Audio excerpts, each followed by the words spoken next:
ডাকসুকে কেন্দ্র করে আর কোনো ধরনের অস্থিতিশীলতা তৈরি হোক, এটা আমরা চাই না।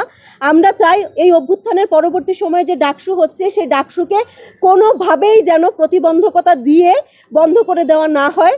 আমরা চাই ডাকসু হবে এবং ডাকসুর পরিবেশ যেন স্থিতিশীল থাকে, ডাকসুর পরিবেশ যেন সহনশীল থাকে, ডাকসুর প্রার্থীরা যেন সহনশীলতার চর্চা করে। আমরা এই ধরনের ডাকসু চাচ্ছি এবং ডাকসুর পরবর্তীতেও যেন এই চর্চাটা অব্যাহত থাকে, এটাই প্রত্যাশা থাকবে সবার প্রতি।